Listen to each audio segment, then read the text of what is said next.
Welcome to Daba Markets Talk, the podcast where we uncover the trends, stories, and events shaping Africa's economy, finance, and markets, with a particular focus on Francophone West Africa. Our regular edition comes out at the weekend, but this is a midweek edition where we take one important story and go deeper. And today, we're looking at cocoa. More specifically, we're asking a big question. Can Africa finally use its dominance of global cocoa production to capture more of the money generated by chocolate? Because four African countries, Côte d'Ivoire, Ghana, Nigeria, and Cameroon, produce around 75% of the world's cocoa. Yet the farmers growing that cocoa remain among the poorest participants in the entire chocolate industry. Now, those four countries are trying to change that. On July 14th, leaders from Côte d'Ivoire, Ghana, Nigeria, and Cameroon met in Abuja for the Cocoa Value Addition Summit. The result was the creation of what is being called the Cocoa Value Addition Alliance, expanding the existing cooperation between Côte d'Ivoire and Ghana into a four-country bloc. And the basic idea is simple. Africa already produces the beans. The next step is to earn more money from everything that happens after the beans leave the farm. That means more grinding, more processing, more cocoa butter and powder, more chocolate manufacturing, more packaging, and eventually, more African brands selling finished products directly to consumers. That distinction matters because the global chocolate business is worth around $150 billion, yet cocoa farmers reportedly receive less than 5 cents from every dollar consumers spend on chocolate. Around 5 to 6 million farmers grow cocoa globally, mostly on small farms, but they capture less than 6% of the value generated by the cocoa sector. In Ghana, cocoa farmers earn roughly $1 per day. In Côte d'Ivoire, the figure is around 78 cents. So despite West Africa controlling the raw material behind one of the world's largest consumer industries, much of the economic value is created somewhere else. Now, producer countries trying to gain more control over cocoa is not a new story.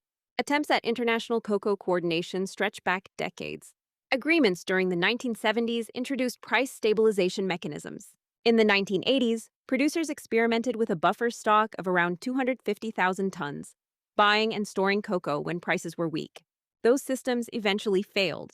More recently, Côte d'Ivoire and Ghana created the Côte d'Ivoire-Ghana Cocoa Initiative.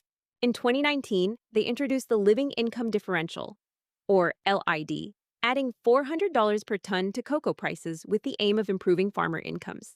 Initially, it appeared to work. By October 2020, Ghana's guaranteed farm gate price had risen 28%, while Côte d'Ivoire's had increased 21%. But buyers adapted. Some chocolate companies paid the new $400 charge while reducing other premiums they had previously paid for cocoa quality and origin, so part of the benefit disappeared. And that is one of the lessons behind this new alliance. Changing one part of the cocoa price does not mean the rest of the market stays still. You may hear this new group described as a cocoa cartel, or even an African version of OPEC. But the comparison only goes so far. OPEC can influence oil markets partly by coordinating production. Oil can remain underground. Cocoa cannot. Once cocoa trees are planted, they keep producing pods. Farmers need income, and harvested beans cannot simply be withheld forever. Trying to push prices higher by restricting exports could force governments to buy and store huge quantities of cocoa. It could also encourage farmers in other countries to plant more cocoa, eventually increasing global supply. And buyers have options too. Chocolate companies can reduce inventories, source from alternative markets, change premiums, or even reformulate products to use less cocoa when prices become too high. So the goal cannot simply be to create the highest possible cocoa price. The more sustainable strategy is to increase the amount of value Africa captures from each ton it already produces. And that is where this alliance becomes much more interesting. Think about the journey of a cocoa bean. It starts with the farmer, then the bean is fermented and dried. It can be ground into cocoa liquor, separated into cocoa butter and cocoa powder, turned into chocolate, packaged, branded, distributed, and finally sold to a consumer. At every stage, more value is added. Yet research highlighted in the Daba Pro report shows that much of the profit in the cocoa-to-chocolate chain is concentrated further downstream, especially in advanced processing, branding, and distribution. Countries such as Belgium, Germany, and the Netherlands grow virtually no cocoa, but they capture significant economic value from transforming cocoa into finished products. That is the imbalance African producers want to change. Instead of only asking the world to pay more for beans, the bigger opportunity is to make sure more of those beans are processed, manufactured, and branded inside Africa. Timing also matters. Cocoa markets have experienced huge swings. Prices climbed to around $13,000 per ton in late 2024 before falling sharply. By early July 2026, New York cocoa futures were trading a little above $6,000 per ton. At the same time, the global market moved from a 492,000-ton deficit in the 2023-24 season to an estimated 48,000-ton surplus in 2024-25. Production recovered by 8.3%, while global cocoa grindings fell 3.8%. For economies and farming communities that depend heavily on cocoa, that level of volatility is difficult to absorb. There is also another deadline approaching. From December 30th, 2026, large and medium operators covered by the European Union's deforestation rules will need to demonstrate that commodities, including cocoa, were legally produced and are deforestation-free. That means traceability, farm geolocation, and due diligence records. If African producers coordinate those systems, they could reduce duplication while strengthening their position when negotiating who ultimately pays the cost of compliance. None of this will be easy.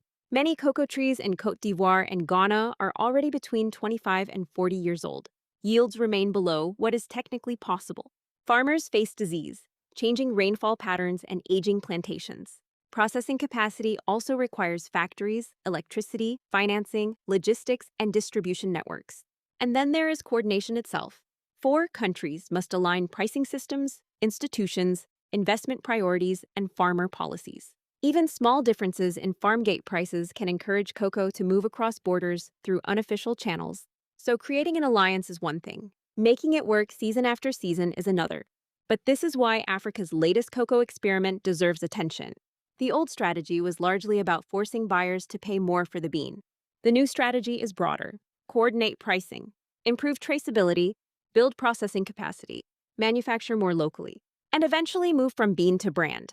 If Côte d'Ivoire, Ghana, Nigeria, and Cameroon can make that transition, the impact would extend beyond cocoa.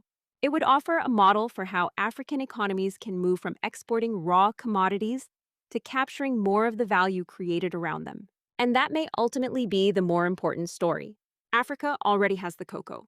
The question is whether it can finally capture more of the chocolate economy too. That's it for this midweek edition of Daba Markets Talk. For more insights into African markets, companies, and investment opportunities, download the Daba app and explore the markets directly from your phone. For deeper investment research, stock picks, and market analysis, check out Daba Pro.